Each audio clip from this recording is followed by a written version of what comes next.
यह अनुच्छेद 301 के तहत जोड़ा गया है। अभी जो 6 अधिकार है वो मुख्य रूप से है समानता का अधिकार, जो अनुच्छेद 14 से 18 है। दूसरा है स्वतंत्रता का अधिकार, जो अनुच्छेद 19 से 22 है। तीसरा है शोषण के विरुद्ध अधिकार, जो है 23 से 24। चौथा है धार्मिक स्वतंत्रता का अधिकार, जो है 25 से 28। उसके बाद है शिक्षा और संस्कृति या फिर संस्कृति एवं शिक्षा का अधिकार, जो है 29 से 30। और यहाँ पे एक 31 था जो संपत्ति का अधिकार था, उसको तो अभी 301 के तहत भाग 4 में कर दिया गया। और लास्ट है 6 नंबर संवैधानिक उपचारों का अधिकार, अनुच्छेद 32। इसका डिटेल बताएंगे सर? हाँ बताओ, हाँ इसके बारे में बताओ थोड़ा थोड़ा। जी, समानता का अधिकार जिसका मुख्य रूप से उल्लेख है अनुच्छेद 14 से 18। इसके तहत बोला गया है, इसमें मुख्य रूप से 5 है, 14 से 18 यानी कि अनुच्छेद 14, 15, 16, 17, 18। तो इसमें मुख्य रूप से है, पहला है कानून के समक्ष समता का अधिकार दिया गया है, यानी कि कोई भी व्यक्ति कानून के समक्ष समान है। अगर एक एक करके बोल सकती हो तो 14 क्या कहता है, 15 क्या कहता है, 16 क्या कहता है, ऐसे बताना। ठीक है सर। तो अनुच्छेद 14 जो है वो बोलता है कानून के समक्ष समता का अधिकार। उसके बाद अनुच्छेद 15 जो है वो बोलता है धर्म, नस्ल, जाति, लिंग आदि के अनुसार किसी के साथ भेदभाव नहीं किया जाना चाहिए, ये बोलता है। अनुच्छेद जो 16 है वो अवसर की समता देता है, सबको एक समान अवसर मिलना चाहिए, इसकी समता। उसके बाद जो है अनुच्छेद 17, उसमें अस्पृश्यता का देता है, जो मुख्य रूप से अभी कोई भी कंपटीशन होता है इसमें पूछा जाता है सर, अस्पृश्यता या फिर छुआछूत का अधिकार किस अनुच्छेद में है, तो अनुच्छेद 17 में ये है। उसके बाद है अनुच्छेद 18, इसमें उपाधियों का अंत या फिर निषेध, यानी कोई भी विशेष व्यक्ति के लिए कोई उपाधि नहीं दे सकते, इसमें भी सबको एक समान अधिकार है। नहीं, 2 जगहों पर है। शिक्षा में जो है, ठीक है, और सेना में उपाधियां रहेंगी, बाकी जगह उपाधियां का अंत है। हाँ बिल्कुल सर, शिक्षा और सेना के अलावा और किसी में उपाधियां नहीं मिलेगी। अब नेक्स्ट जानेंगे स्वतंत्रता का अधिकार, ये 19 से 22 तक है। तो अनुच्छेद 19 जो है इसमें है वाक और अभिव्यक्ति का अधिकार, यानी कि किसी भी व्यक्ति को स्वतंत्रता जो प्राप्त है उसमें बोलने की अधिकार प्राप्त है, बोलने के लिए वह स्वतंत्र है। दूसरा है अनुच्छेद 20, तो इसके अंतर्गत आ जाएगा अपराध के लिए कोई भी दोष सिद्धि होगा उसके संबंध में कोई संरक्षण प्राप्त करेगा। अगर उसका अपराध नहीं साबित होता है तो उसको दोषी नहीं करार दिया जा सकता। उसके बाद अनुच्छेद 21, उसमें है प्राण और दैहिक स्वतंत्रता का अधिकार। इसी में है सर जो मुख्य रूप से 14 वर्ष तक के बालकों को क्या बोलते हैं उसको, बाल श्रम नहीं कराया जा सकता, इसी में शामिल है ना सर ये?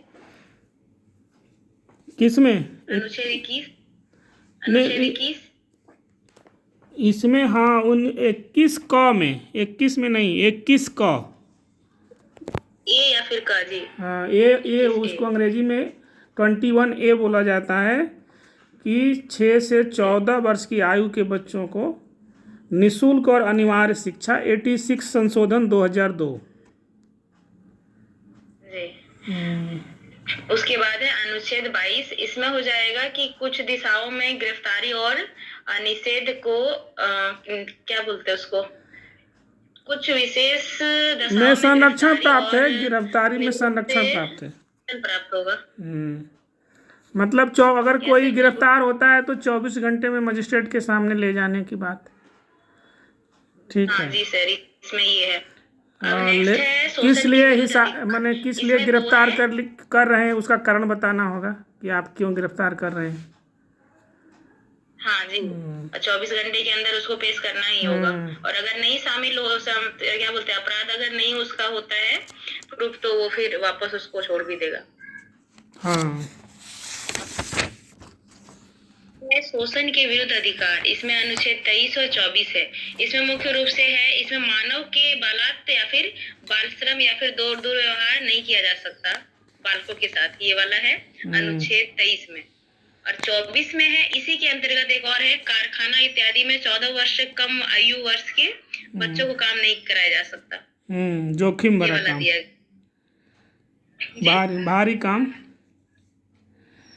जी सर, यानी कि 14 वर्ष के बालकों को कोई भी कारखाना में काम देगा तो गैर अपराध वाला काम हो जाएगा। अब है धार्मिक स्वतंत्रता का अधिकार, ये है जो अनुच्छेद 25 से 28 है।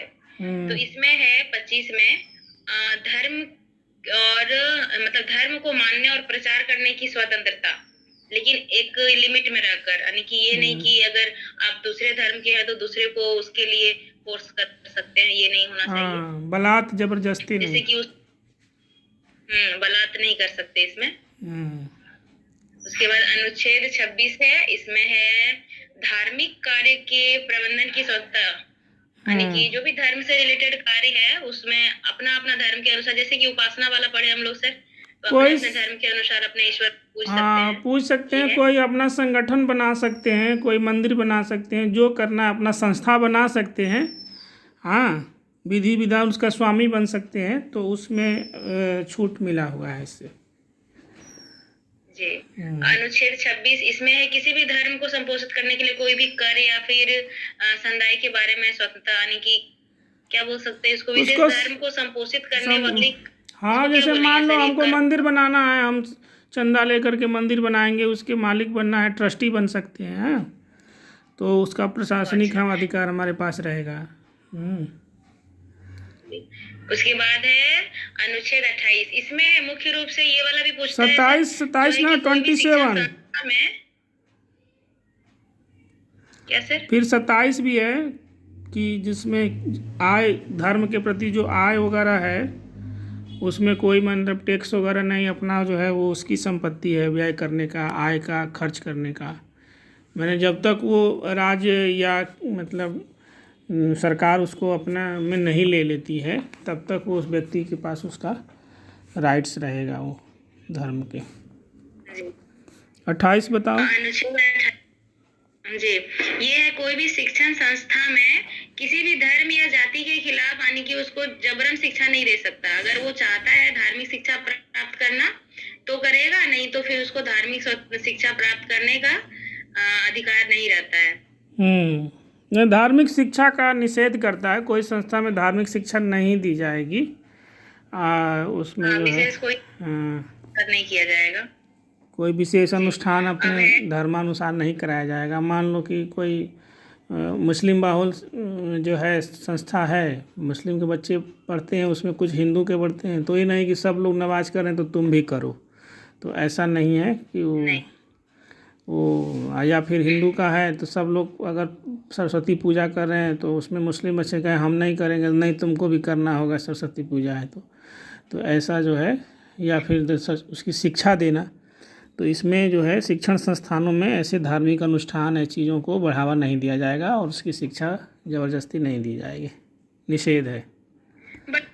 स्कूल में तो देखा जाता है सरस्वती वंदना वगैरह जो कराया जाता है, तो ये भी तो गलत हुआ फिर। तो प्रेयर है ना, उसका जो है प्रेयर होना वो हिस्सा है, और जो शिक्षा है वो है पाठ्यक्रम, कोर्स।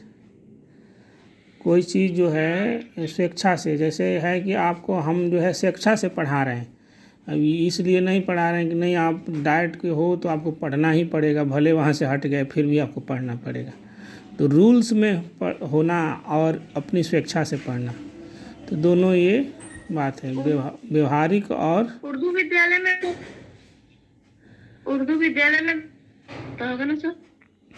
बिल्कुल, जो मान लो जहाँ पर फाजिल वगैरह पढ़ाया जाता है या फिर जो संस्कृत के पाठशाला हैं वहाँ तो धर्म की शिक्षा दी जाती है, वेद पुराण की।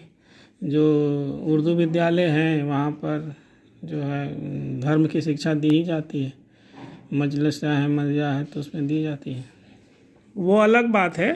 शिक्षण संस्थान की बात हो रही है कि जहाँ मान लो कि दोनों प्रकार के मजहब के लोग पढ़ते हों या एक ही प्रकार के पढ़ते हों, उसमें व्यक्ति विशेष रूप से कोई मजहब की बात पढ़ाने लगे। जैसे एक बार कोरोना काल में आपने देखा वीडियो वायरल हो रहा था कि पॉलिटिकल साइंस पढ़ा रहे थे टीचर, और उसमें वो मोदी सरकार की नीतियों की आलोचना करने लगे कि जो है सरकार ने देखो जो है इकोनॉमिक रूप से कैसे गिरा दिया है आज की सरकार। तो उसमें यही बात है कि आप शिक्षा देते समय, जैसे उसने पूरे सरकार को उदाहरण बना के घेरने लगी, उसी तरह आप शिक्षा देते समय किसी मजहब की अच्छाई बताने लगी है, दूसरे की बुराई करने लगी है, ठीक है, अपना मने अच्छा बताने लगी है, दूसरे की तो वो हो जाएगी मजहबी शिक्षा, अपने को श्रेष्ठ बताना, अपने धर्म को श्रेष्ठ बताना।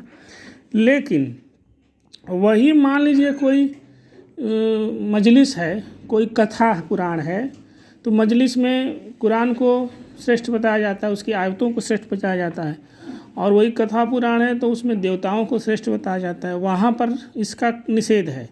केवल संस्थान में, जैसे मान लो तुम स्कूल में गई हो पढ़ने, तो तुमको वहाँ पर कोर्स में अगर रामायण महाभारत है तो पढ़ाया जा सकता है, कोर्स में नहीं है तो तुमको रामायण महाभारत नहीं पढ़ाया जा सकता। लेकिन वही घर में तुम रामायण कर रही हो तो तुमको कोई रोक नहीं है। तो यही है कि ये संविधान का अनुच्छेद 28 ये कहता है कि हमें कोई बलात् धार्मिक शिक्षा नहीं दे सकता, शिक्षा संस्थानों में इस प्रकार की शिक्षा व्यवस्था नहीं दी जाएगी, धार्मिक अनुष्ठानों में भाग लेने के लिए नहीं बाध्य किया जाएगा।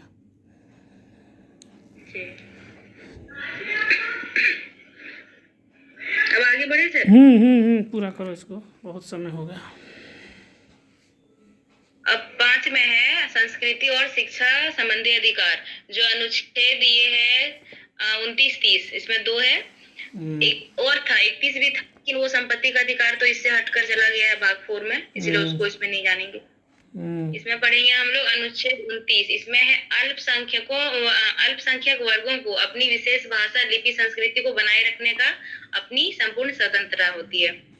उसके बाद है इसमें अनुच्छेद 30, इसमें है शिक्षण संस्थाओं की स्थापना और उसके प्रशासन के लिए अल्पसंख्यक वर्गों का अधिकार है। यानी कि ये नहीं कह सकते किसी में भेदभाव हो। शिक्षण संस्थाओं में भी संख्यक है, उनको भी वही उसी के तहत तो उर्दू विद्यालय हैं और संस्कृत विद्यालय हैं, क्रिश्चियन विद्यालय हैं, कि आप अपने धर्म के अनुसार विद्यालय चला सकते हैं, संस्था खोल सकते हैं और उसकी शिक्षा दे सकते हैं। तो ये इस तरह की स्वतंत्रता, तभी तो अलग अलग अनुदान भी मिलता है उर्दू विद्यालय के लिए या संस्कृत विद्यालयों के लिए सरकारों द्वारा समय समय पर, कि वो जो है वो अल्पसंख्यक के रूप में हो या फिर उस विद्यालय के विकास के लिए, धार्मिक उस शैक्षिक संस्था के विकास के लिए सरकार समय समय पर बिना भेदभाव के अनुदान करती रहती है, अनुच्छेद 30 के ही तहत। अनुच्छेद 29 और 30 में जी लास्ट बताओ। है जो संविधान की आत्मा और हृदय कहा जाता है, वो सबसे अच्छा है, यानी कि सर्वश्रेष्ठ बोला जा सकता है, संवैधानिक उपचारों का अधिकार जो दिया गया है, अनुच्छेद 32। इसको B.R. अम्बेडकर ने मतलब ऐसा संविधान को बनाया ये वाला कि कभी अगर कुछ हो, जैसे कि अगर कुछ बदलने की संभावना हो, जैसे कि बार बार किया जाता है अनुच्छेद संशोधन जो किया जाता है संविधान में, यह मुख्य रूप से संवैधानिक उपचारों का अधिकार में सम्मिलित है। इसके अंतर्गत आता है प्रत्यक्षीकरण, परमादेश आ जाता है, प्रतिषेध आ जाता है, उत्प्रेषण आ जाता है, और अधिकार परीक्षा की स्वतंत्रता इससे प्राप्त होती है। तो ये थोड़ा थोड़ा बताओगी, बंदी प्रत्यक्षीकरण क्या है? सर उतना अच्छे से नहीं समझ में आया। बंदी वही जो आपने वहाँ पढ़ा 24 घंटे में न्यायालय के समक्ष पेश करने का, जो आपने राइट पढ़ा था ना, जी वो है इसमें अनुच्छेद 20 में स्वतंत्रता का अधिकार जब आपने पढ़ा था, है ना, दूसरा जो अधिकार था स्वतंत्रता का अधिकार, तो स्वतंत्रता का अधिकार में आपने पढ़ा था कि कोई भी जो है वो किसी भी व्यक्ति के विरुद्ध मतलब जो है अगर सरकार गिरफ्तारी करती है तो उसको 24 घंटे में न्यायालय में पेश करना होगा, बताना होगा। तो उसी तरह ये कि जो भी अगर कोई अवैध रूप से बंदी बना लिया गया है तो वो बंदी बनाए गए व्यक्ति को निश्चित स्थान और निश्चित समय के अंदर उस पर विचार करे। बंदी प्रत्यक्षीकरण का अर्थ है कि बंदी को प्रत्यक्ष करके विचार करे कि ये उचित गिरफ्तारी हुई है कि नहीं हुई है। ये जो है उपचार, संवैधानिक उपचार मैंने ठीक है कि किसी को आपने कह दिया खतरा है, आपने बंद कर लिया तो उसको आपको जांच करना होगा, न्यायालय के सामने ले जाना होगा कि इनसे खतरा है कि नहीं है। बंदी का प्रत्यक्षीकरण होगा निश्चित समय में निश्चित स्थान में। और परमादेश कहा जाता है कि कोई मान लीजिए पदाधिकारी अपने कार्य का सही निर्वहन नहीं कर रहा है, अपने कर्तव्य का सही से पालन नहीं कर रहा है, तो उस पर जो है आज्ञा पत्र जारी होता है। परम आदेश माने परमादेश, उस पर एक आज्ञा पत्र जारी होता है कि आप इस कार्य को करें, जो है ये पत्र जारी करना। और जो प्रतिषेध लेख, हाँ सर ये किसमें है क्या, ये वाला जो है क्या किसी और अन्य व्यक्ति के स्थान पर कार्य कर रहा होता है, परंतु अगर वह नहीं साबित हो जाता है कि वह वो काम कर सकता है तो उसको हटाया जा सकता है, ये है क्या प्रतिषेध?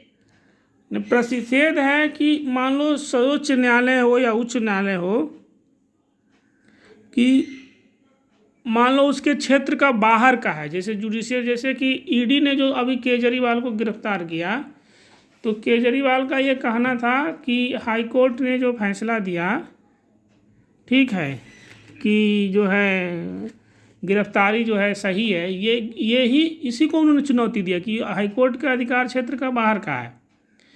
इसी तरह आप जब देखती हो कि अरविंद केजरीवाल और राज्यपाल का जब मैटर आता है, तो राज्यपाल कहते हैं कि नहीं ऐसा नहीं, ऐसा होना चाहिए, जब केजरीवाल कहते हैं कि नहीं ये तो राज्यपाल के क्षेत्र के बाहर का मामला है। तो ये होता है प्रतिषेध लेख कि तो उसमें हस्तक्षेप जो है उच्चतम न्यायालय, साफ साफ लिखा है कि सर्वोच्च न्यायालय और उच्च न्यायालय के द्वारा जो छोटे न्यायालय हैं उनको आदेश दिया जाता है कि आप ऐसा फिर से जो है इसको शेड्यूल करें, फिर से देखें। लोग नहीं कहते हैं कि आप फिर से जा कर के आप हाई कोर्ट में अपील करिए, हाँ, तो उसको जो है उसको प्रतिषेध करता है, रोक करके फिर से सुनवाई शुरू होती है। तो ये इसका अर्थ यह है कि जो भी अगर कोई आदेश निकल गया है नीचे के न्यायालयों के द्वारा, तो उसको उच्चतम न्यायालय रोकता है। इसमें उच्च न्यायालय या उच्चतम न्यायालय की ही बड़ी भूमिका है, वही प्रतिषेध लेख निकालता है, ठीक है। और उसके बाद से उत्प्रेषण, तो उत्प्रेषण के द्वारा होता है कि अपने जो अधीनस्थ न्यायालय है उसके पास जो भी लंबित मुकदमा है और उससे अगर नहीं हो रहा है तो ऊपर के न्यायालयों को प्रेषित करे, उत्प्रेषित करे। उत्प्रेषण लेख माने वो ऊपर के न्यायालयों को सूचित करे। और अधिकार परीक्षा लेख का मतलब है कि कोई व्यक्ति ऐसे पदाधिकारी के रूप में कार्य करने लगे जिसके कार्य करने के उसके अंदर क्षमता नहीं है, ठीक है, मैंने वैधानिक अधिकार उसके पास नहीं है, क्षमता नहीं मैंने उसके पास उसका योग्यता वो वैधानिक नहीं है। कई बार कोई ऐसे लोगों को मनोनीत करके बड़े पद पर बैठा दिया जाता है और वो वैधानिक रूप से वो आदमी उसके करने की योग्यता नहीं रखता है, तो उस पर पूछा जाता है, न्यायालय के द्वारा परीक्षा लेख निकाला जाता है कि आपने इस व्यक्ति को किया और इसके पास तो वो योग्यता थी नहीं, किस अधिकार के तहत वो कार्य कर रहा है, और यदि संतोषजनक जवाब नहीं मिलता है तो उसको बर्खास्त कर देता है। ये हुआ जी सर। उद्देश्य कौन सुनाएगा सर? तुम सुनाओगी। ठीक है सर, आंख ऊपर करके बोलते हैं, आपको भी क्यों लग रहा है सर कि हम देख के बोल रहे हैं? नहीं, हमको नहीं, बाकी तुम्हारे साथियों को लगे कि हाँ हम लोग अगर याद नहीं भी किए या जिस कारण से उद्देशिका नहीं सुनाए, तो जो लोग याद किए थे वो लोग सुनाए हैं और उन लोगों ने आज क्लास लिया, तो उन लोगों को भी उद्देशिका तुम्हारा मिल जाए और याद हो जाए सुन करके। ठीक है सर, बोलते हैं। हम भारत के लोग भारत को एक संपूर्ण प्रभुत्व संपन्न समाजवादी पंथ निरपेक्ष लोकतंत्रात्मक गणराज्य बनाने के लिए तथा उसके समस्त नागरिकों को सामाजिक, आर्थिक और राजनीतिक न्याय, विचार, अभिव्यक्ति, विश्वास, धर्म और उपासना की स्वतंत्रता, प्रतिष्ठा और अवसर की समता प्राप्त कराने के लिए तथा उन सब में व्यक्ति की गरिमा और राष्ट्र की एकता और अखंडता सुनिश्चित कराने वाली बंधुता को बढ़ाने के लिए दृढ़ संकल्प होकर इस संविधान सभा में आज दिनांक 26 नवंबर 1949 ईस्वी मिति मार्गशीर्ष शुक्ल सप्तमी 2006 विक्रमी को एतद द्वारा इस संविधान सभा को अंगीकृत अधिनियमित और आत्मार्पित करते हैं।